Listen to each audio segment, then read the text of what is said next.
डंडी की सेंट्रल मस्जिद दयार गैर में हुसूल तालीम के लिए आए तलबा और तालिबात के एजाज में शानदार ज़ियाफत का एहतमाम किया, जिसमें मुकामी तलबा और असातिज़ा भी शरीक हुए। इसे पर देखिए कैसर हबीब की ये report.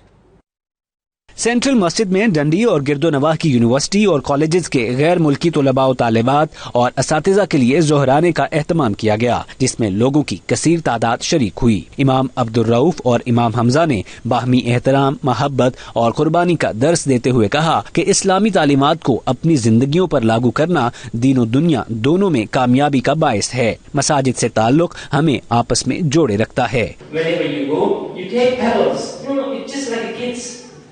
If you say, if your child is throwing the pebbles, that's nonsense. Don't do it. Yeah, same like the same nonsense we do.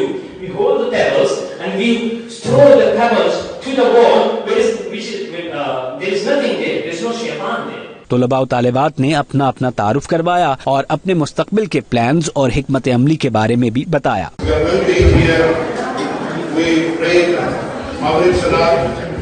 are not going to get that Maghrib Salat again in our life. Make sure you work hard in your studies and also make sure that you do remember the wrong that created us.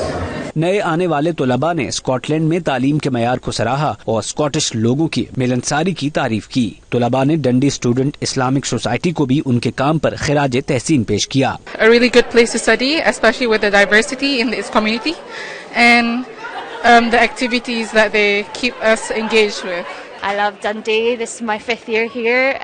Everyone's very welcoming and there's lots to do and it's a very nice place to be. I don't always come, but this year, alhamdulillah, it's been so good. It's the best year by far. There's been many dinners and this is pretty good. I'm really happy to be here as a member of the Islamic Society or Islamic body of the University of Dundee Islamic Society.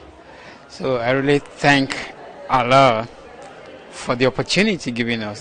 او نن د جمعات ټول سټوډنټان راغلي چې د you بل سره میلاو شي، د هر سال کیږي او د you بل سره چې norm so welcome کوي، دا ډیر جمعات ډیر خده او خلک ټول د یو بل سره تعلق ساتي۔ चेयरमैन मस्जिद बशीर चौहान ने आने वाले मेहमानों का शुक्रिया अदा किया, उन्हें जिंदगी के मकसद के बारे में याद दहानी करवाई और कहा कि आप कहीं भी जाएं मगर अपनी पहचान, अपनी सकाफत और अपने कल्चर को कभी न भूलें। कैसर हबीब, 92 न्यूज़, डंडी, स्कॉटलैंड।